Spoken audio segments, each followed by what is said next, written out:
Lo del amor por los dinosaurios es relativo. Yo no tengo el perfil de un friki de los dinosaurios desde que era pequeño. No, realmente de pequeño no me interesaban especialmente. Soy biólogo porque me gustaban los animales vivos y me siguen gustando.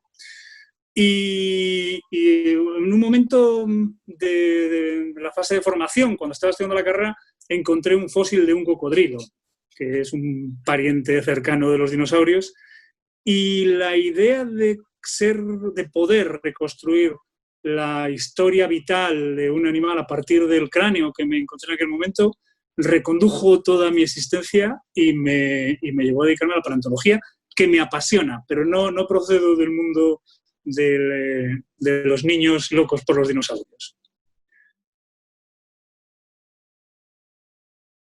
Bueno, en Cuenca lo que hay es dos ambientes completamente distintos que por casualidad están muy cercanos uno del otro y resultan ser relevantes a nivel internacional. El primero, y probablemente el más llamativo, es el que se genera alrededor del yacimiento de las Ollas. Las Ollas es un yacimiento del Cretácico inferior, es decir, lo que nosotros llamamos barremiense, hace unos 125, 130 millones de años, y es un yacimiento con una preservación excepcionalísima. Los fósiles allí representan de una forma muy buena los organismos que los produjeron. El yacimiento de las Ollas se encontró acumulando una serie de casualidades a mediados de los años 80, y desde entonces ha sido un foco de atención paleontológica importante y tiene una proyección internacional muy marcada. Las Ollas son algunos animales tan célebres en el imaginario conquense como Concavenato. Hay más yacimientos del Cretácico inferior alrededor de las Ollas, en Buenache, en Uña, que son también interesantes, pero que quizá no tendrían tanta relevancia si no tuviesen el pilar de las Ollas. Y por casualidad, más tarde, y aprovechando que había un grupo de trabajo en el yacimiento de las Ollas, al instalar las vías del AVE de Madrid a Valencia, a su paso por Fuentes, que es una localidad, bueno, los conquenses la conocen perfectamente, que está a unos 20 kilómetros de Cuenca, pues también de manera casual los operarios se toparon con una bolsa importantísima de huesos de dinosaurios de hace unos 70-75 millones de años. Entonces, además de lo que ya teníamos como registro importante del Cretácico inferior, que eran las Ollas, en Cuenca y a unos 30 kilómetros del yacimiento de las Ollas, de repente aparece un enorme yacimiento de huesos de dinosaurios grandes, o sea, mucho más cercano a la idea que nosotros tenemos que el público tiene de un yacimiento de dinosaurios, que de repente nos abre una ventana al mundo de finales del Cretácico, justo un poco antes de que se produzca la extinción de los dinosaurios, y en el centro de la península ibérica, que era un lugar en el que apenas teníamos información. Entonces, esos dos focos, luego la cosa se ha ampliado porque el yacimiento del Hueco pertenece a una formación, que es la formación Villalba de la Sierra, que tiene otros afloramientos como Portilla. Continúa habiendo muchos afloramientos que incluso pasan a la provincia de Guadalajara. Entre los dos núcleos y sus contextos generan un entorno de paleontología de vertebrados, de ecosistemas en los que habitaron dinosaurios entre hace 130 y hace 70 millones de años, de relevancia internacional.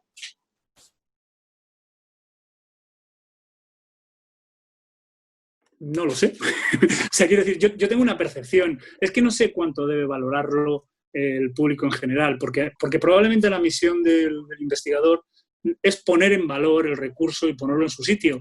Y luego el público puede aceptarlo como quiera. En términos objetivos, si tenemos algún tipo de indicador de la relevancia de un yacimiento, las Ollas cumple con el top de los yacimientos de dinosaurios a nivel mundial. Presencia en revistas de impacto, de altísimo impacto, frecuente en los últimos 20 años, constantes. Lo Hueco es un yacimiento que tiene publicaciones ya muy relevantes, a pesar de que tienen una historia más corta. Entre ambos cuentan con financiaciones nacionales, internacionales y regionales cada vez que se presentan a concursos competitivos sin ningún problema. El trabajo continúa allí. Y luego se ha hecho un gran esfuerzo para divulgar y dar a conocer a la población, no solo a la conquense, a la población que pueda estar interesada en la relevancia de los yacimientos. En principio pueden pasar dos cosas. Bueno, asumiendo que es posible que la gente no sea muy consciente de la relevancia de los yacimientos de Cuenca, que la gente de Cuenca no sea consciente de eso, pueden pasar dos cosas. Que uno no se cree a veces lo que tiene cerca como mejor que lo que hay en otros sitios, pues porque no tiene un marco de referencia claro y cree que le están contando algo más próximo y más cercano y menos relevante que lo que es, o que lo hacemos mal y que estamos intentando hacer divulgación, lo hacemos mal desde el entorno de los investigadores, que estamos intentando hacer divulgación de calidad, que llegue a la gente y que llegue a la gente de forma sencilla y que la gente comienza a sentirse orgulloso de su patrimonio y a lo mejor no lo hacemos con suficiente intensidad. Mira, yo estoy, no sé si voy a alargar la respuesta, pero yo estoy muy, muy contento respecto a este asunto sobre la sensación que tenemos cuando hablamos con gente de Cuenca y con gente de otros lugares sobre los yacimientos de Cuenca. Hace 20 años los yacimientos del entorno conquense eran prácticamente desconocidos para todo el mundo, en el contexto científico, en el contexto popular, incluso en el contexto de los frikis, de los aficionados a la paleontología. Hoy tú vas a Fuentes y te encuentras con la cartelería en la carretera y donde te señalan dónde está el lavadero, dónde está la escuela, dónde está la iglesia y dónde está el titanosaurio. Bueno, algo está colando, algo está llegando a la población y hay una cierta sensación de que hay un buen registro de dinosaurios. Yo entiendo que cualquier conquense que crea, o sea, que se dé cuenta o que reciba la información de que Concavenator aparece en la última película de Parque Jurásico, entenderá que al menos la proyección social de ese animal es más internacional que la de otros animales pues, que no aparecen en esos entornos.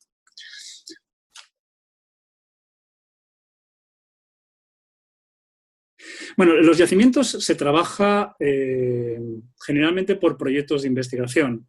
Los proyectos de investigación pueden tener una duración anual y como mucho una duración de 3 años. En esos proyectos lo que hace uno es marcarse objetivos más o menos razonables, ver qué recursos tiene para ejecutarlos, reunir al número de investigadores que puedan estar interesados y que son capaces de resolver esos objetivos e intentar ejecutarlos. Esos proyectos se suceden continuamente en los dos yacimientos, en Las Ollas y en Lo Hueco, y cada uno, pues bueno, dependiendo de las fases, tiene distintos objetivos. Las Ollas está mucho más maduro porque lleva muchos más años trabajando y lo que se trabaja mucho en Las Ollas es la reconstrucción paleoambiental, en entender cómo eran las condiciones ambientales y la forma de vida de los animales que habitaron un humedal hace esos 130 millones de años en la península ibérica, en el centro de la península ibérica, y que da pistas de cómo se construyen los primeros humedales de los que tenemos información. En Lo Hueco y en general en la formación Villalba de la Sierra, con estos yacimientos, estamos todavía en la fase de intentar entender qué animales había ahí. Casi todos los animales que tenemos en Lo Hueco son desconocidos, no tienen referencias cercanas, entonces nos encontramos con un montón de dinosaurios saurópodos. Si vais por el museo os encontraréis estos grandes bichos con cola y cuello largo.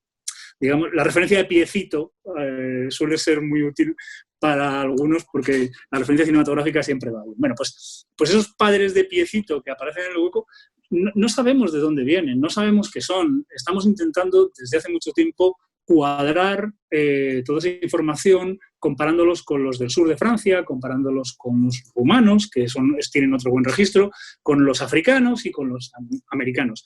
Vale, pues en uno estamos ya en fase, en la soya, estamos ya en fase de entender el ecosistema, aunque todavía aparecen animales que nos sorprenden, y en otro aún estamos en la fase de entender qué son esos bichos para luego empezar a juntar el puzzle de cómo se relacionan entre ellos y con el medio.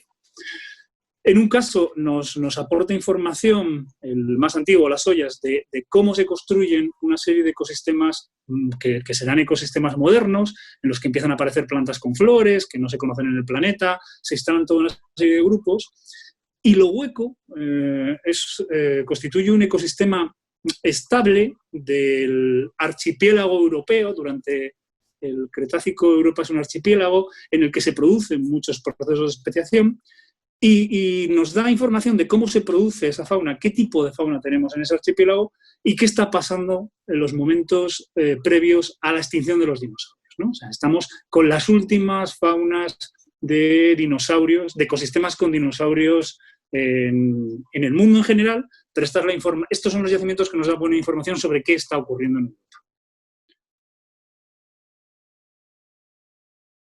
Mira, yo tengo una ventaja, que es que trabajar en los yacimientos me gusta, así que me encuentro bien y me encuentro feliz casi hasta cuando no encuentro nada, ¿no? Uno se acostumbra a encontrar cosas y uno ya no las mira como el tesoro, que a lo mejor al principio uno se aproximaba a estas cosas más como la caza del tesoro, y encontrar algo parecía que era un premio a la búsqueda.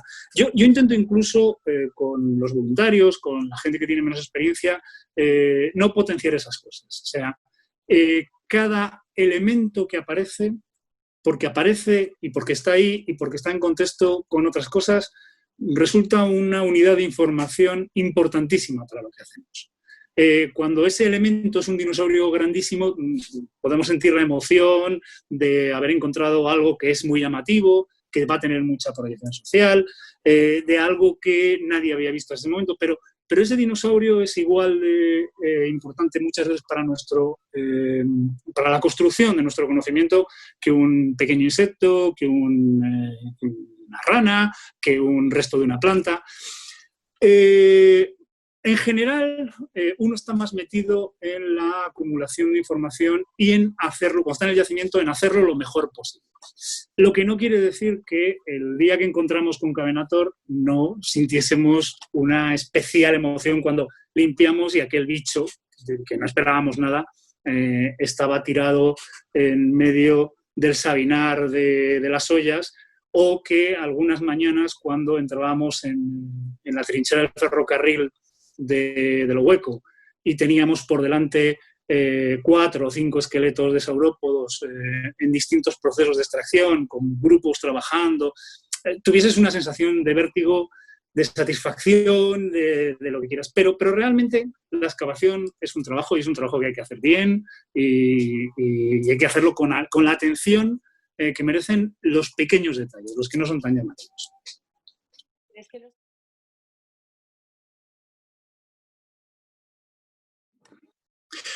Pues mira, para empezar, el material de lo hueco está en una nave desde que se produjo la excavación, porque la excavación de lo hueco fue una excavación de urgencia en la que se extrajeron el equivalente a decenas de excavaciones académicas normales. Por lo tanto, el procesado de ese material está llevando muchísimo tiempo.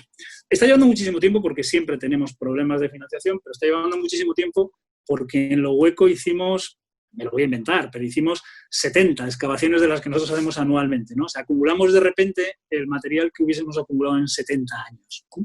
Y seguimos procesándolo, y hay material que está documentado, pero en las mismas condiciones en las que vino del campo. Y nosotros, para seguir trabajando, tenemos que excavar en el campo y seguir procesando el material de lo hueco. Hay muchas formas de trabajar con ese material. Hay formas puramente académicas, que son las que desarrollamos dentro de los proyectos. Preparamos el material, les hacemos pruebas, lo estabilizamos, lo ponemos a disposición de la investigación. pero teniendo en cuenta que hay un enorme registro conquense y que hay museos y actividades que se encargan de explotar la parte paleontológica como un recurso sociocultural, ya ocurre en Cuenca, no sé si con la intensidad que debiera, pero ya ocurre. Los talleres de empleo lo que permiten es que gente que no tiene ni formación, ni tiene por qué tener interés en tener una formación paleontológica académica dura, se puede aproximar al recurso, conocer los rudimentos de la metodología paleontológica, conocer más o menos cómo son las técnicas y las rutinas de restauración y conocer cómo se puede organizar la divulgación alrededor de la paleontología. La gente que viene a estos talleres se supone que se forman en estos ámbitos y que a partir de ahí tienen las bases suficientes como para acceder a algunos trabajos tanto en las instituciones que se están dedicando a promover la paleontología, los museos, el de la ciencia, el de paleontología, la ruta de los dinosaurios que organizó Diputación, o a generar actividad propia mediante actividades en la naturaleza en las que lo paleontológico se puede incorporar también. Entonces, se plantea esa formación. Hay gente que ha pasado por los talleres que en este momento continúa.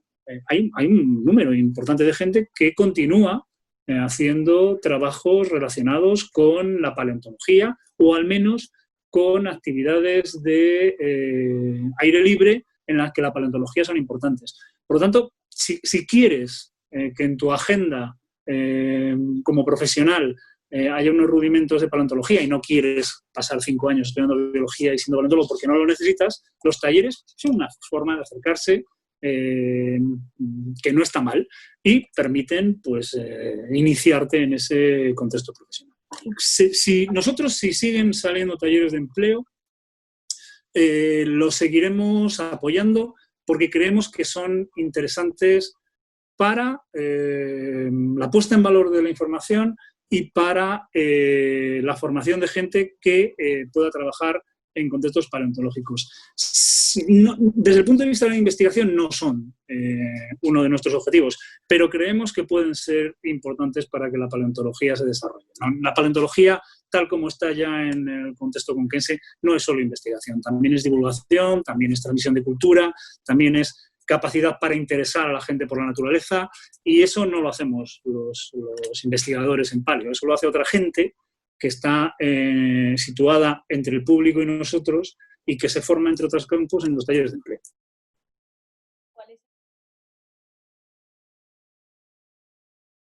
En principio, cuando dice los últimos, no sé hasta dónde nos estamos yendo hacia atrás.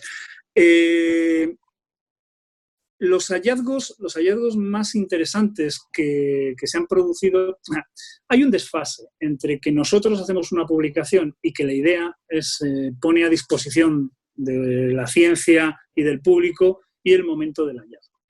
A veces hay un desfase importante, o sea, un fósil que se ha encontrado hace 10 años puede estudiarse ahora y el momento realmente en el que la información tiene sentido es cuando se publica.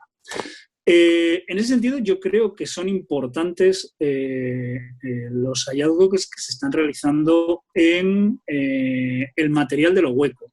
En lo hueco nos estamos encontrando con que muchas de las cosas que sabíamos o que creíamos saber de los ecosistemas de finales del Cretácico en Europa están muy sesgadas por la falta de muestra.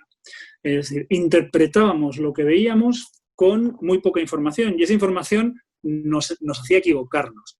Cuando conseguimos avanzar con la variabilidad que nos muestra lo hueco, lo que ocurre es que entendemos que las cosas no estaban tan claras como nosotros pensábamos. Y ahí hemos avanzado mucho en el conocimiento de las tortugas de finales del Cretácico y tú me dirás, ¿y qué nos importan las tortugas de finales del Cretácico? Pues porque nos importan porque nos dan vías de movimiento de animales desde África. Las tortugas que tenemos en lo hueco son tortugas cuyos antepasados llegan de África a través del mar, y nos informan sobre cuestiones paleoambientales.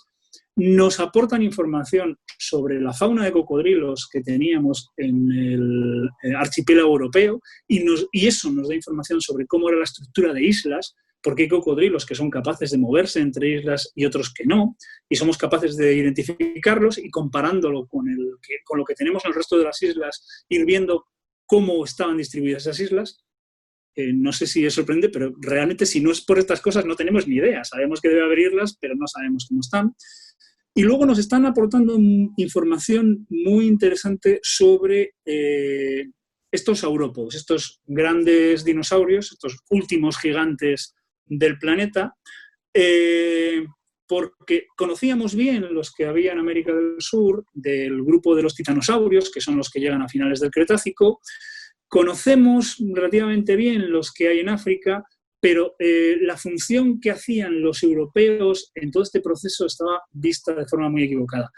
Con lo hueco, lo que estamos consiguiendo es trabajar con una especie de piedra de Rosetta, ¿no? Tenemos, por primera vez en la península ibérica, tenemos ejemplares completos que, no están, que sabemos que todas las piezas pertenecen al mismo individuo, y eso nos permite generar patrones de diversidad que nos llevan a otros yacimientos a entender si lo que estábamos viendo pertenecían al mismo animal, eran de animales distintos, si esos animales distintos los estábamos confundiendo como si fuesen quimeras, y si esas quimeras nos estaban llevando a interpretar las cosas mal.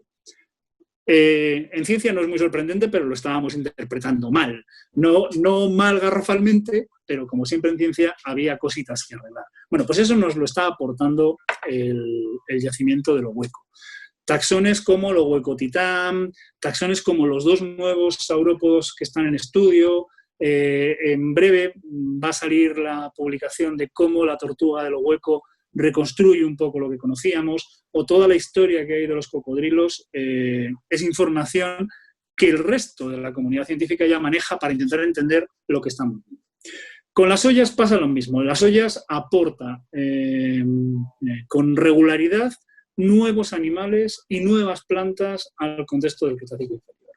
Tienes no solo concavenatos, sino que tienes mamíferos muy primitivos, y en los últimos tiempos se está trabajando mucho en entender cómo son las cadenas tróficas, y se ha publicado mucho sobre las cadenas tróficas a partir de restos como los coprolitos, por ejemplo, o cómo era la vegetación de ese contexto a partir de trabajos interesantes sobre la fauna de grandes helechos arborescentes que habitaban la zona, que se está produciendo en la actualidad. Esas líneas de trabajo, también, o sea, podría decirte la descripción de concavenator. La descripción de concavenator es el elemento llamativo, pero todas esas líneas de trabajo son pequeños ladrillos que al final nos permiten componer ese paisaje, esa narración de esos dos momentos de la historia de la Tierra y la transición entre ellos, que hace que os podamos contar cosas, que podamos contar cosas al resto de la sociedad de cómo era el pasado de la Tierra y cómo se produjeron los cambios en la flora, en la fauna, aquí, con modelos de aquí, con modelos que no se conocían porque las condiciones que se producen en Europa no son las mismas que las que tenemos muchas veces, y nos da para explicar cómo es la historia de la vida, que siempre resulta interesante para saber cómo hemos llegado hasta aquí, y a veces resulta útil para entender cómo vamos a salir de esta, ¿no? Porque los procesos de extinción, de especiación, de cambio de faunas, de estrés ecológico, de todos esos, la única forma de verlos funcionar es cuando nosotros miramos a estos ecosistemas que, no te voy a sorprender, han desaparecido ya porque hay condiciones que cambiaron, y sabemos, a partir de lo que trabajamos, por qué han desaparecido y cómo se ha producido la transición a otros nuevos ecosistemas. Todas las especies que han habitado el planeta o se han extinguido o lo van a hacer en tiempos relativamente cortos. Me temo que a ese nivel la única diferencia que tiene la nuestra es que probablemente seamos la única que sabemos que nos vamos a extinguir. Las otras se extinguieron sin saberlo. Pero sí, lo lógico es que nuestra especie en algún momento se extinga. La siguiente es posible además que nos extingamos por nuestra culpa, que esa ya sería todavía peor. Pero hasta ahora todas las especies tienen fecha de caducidad, duran más o duran menos, pero se extinguen.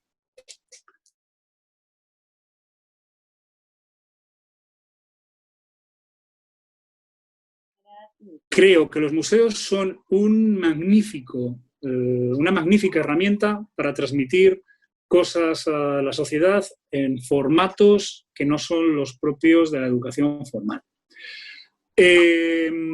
Si la gente le tiene cierta aprensión a ir a un museo, la culpa es del museo. Si nuestro mensaje no llega a la gente, la culpa es nuestra.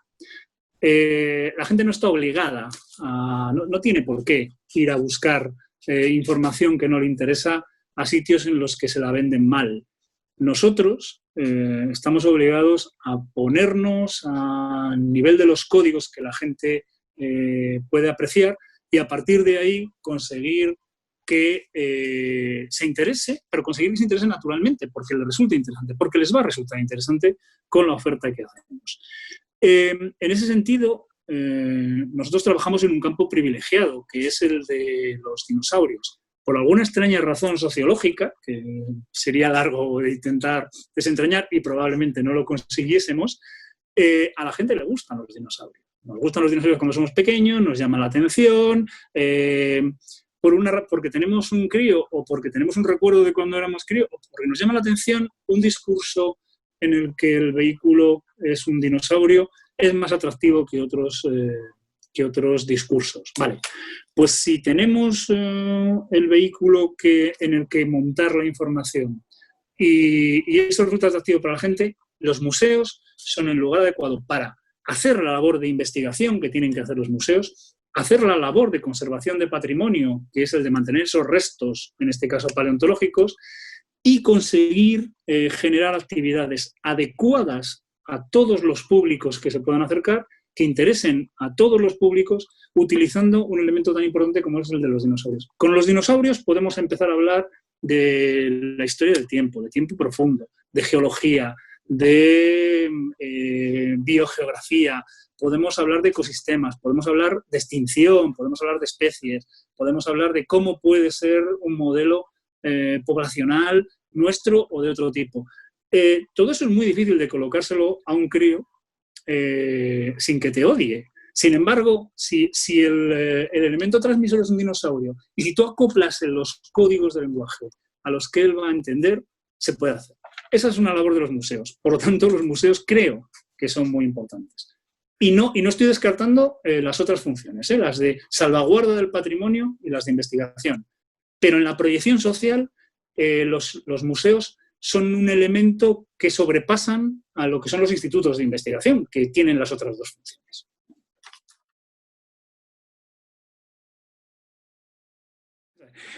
Hay varias cosas aquí. Es que digamos que tengo un enorme conflicto de interés en este caso, ¿no? Porque yo llevo peleando por museos en Cuenca desde la primera vez que alguien me preguntó si creía que podía haber un museo de paleontología en Cuenca, que creo que era el año 95.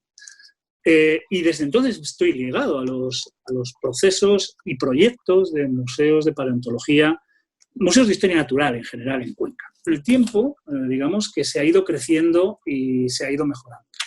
El actual Museo de Paleontología de Castilla-La Mancha es un proyecto que desarrollamos José Luis Sanz y yo.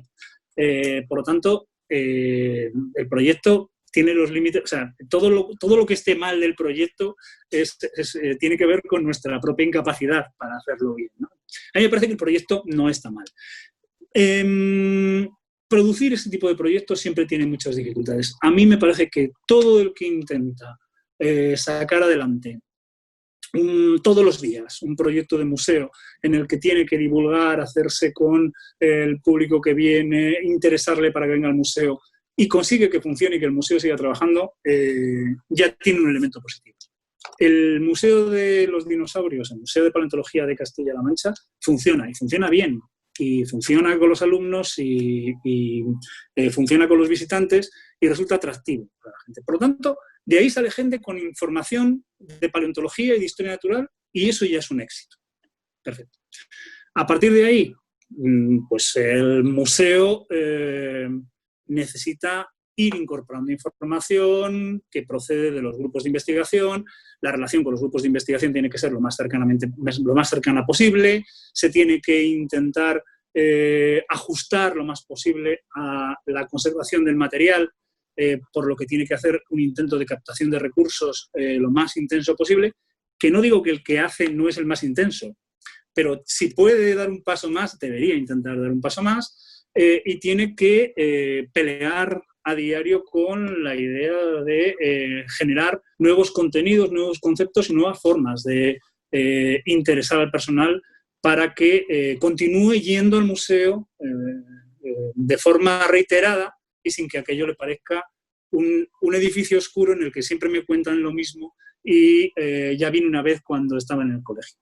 Entonces, ¿qué me parece? Pues que están en la pelea, que nosotros estamos a su disposición para estar en la pelea y que no es fácil financiar la investigación básica, no es fácil financiar la divulgación básica y que hay que pelearlo todos los días. Pero que el edificio, el museo y el proyecto están activos y está funcionando y eso es un éxito siempre.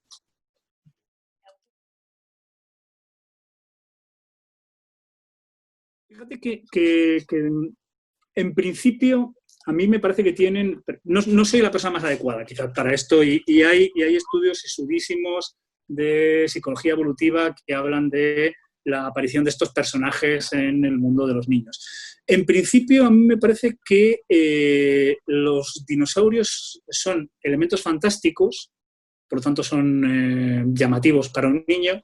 Son elementos fantásticos gigantes, aunque no todos son gigantes, los elementos con los que cuenta un niño casi siempre son elementos gigantes. Lo que también es importante son formas reptilianas, lo que siempre nos ha llamado como especie mucho la atención.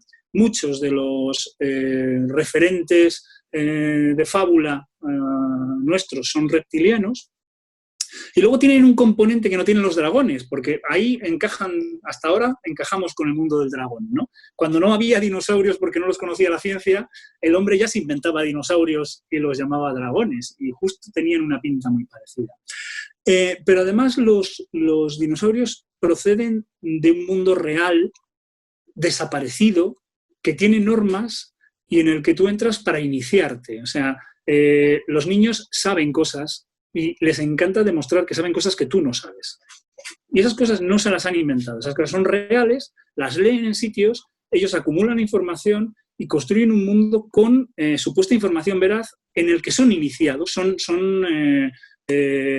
sabedores de cosas misteriosas que además muchas veces la población adulta no conoce. Todo eso supongo que le da una parte de un misterio. Vamos a buscar, antes hablábamos de eso, vamos a buscar los dinosaurios a sitios donde parece que no hay nada, pero son realmente sitios comunes, o en otros casos son sitios a los que te lleva la aventura, en el desierto, en sitios extraños. Hacemos agujeros en el suelo vestidos de cosas raras y allí aparecen restos que son misteriosísimos, pero con nuestra sabiduría somos capaces de volverlos a la vida. Todo eso, que puede ser muy llamativo para un adulto, todo eso es apasionante para un crío, ¿no? Pues entonces, montarse toda esa historia yo creo que es lo que hace que sean tan atractivos para los niños. Pero a lo mejor me lo estoy inventando, ¿eh? O sea que tampoco me haga mucho caso.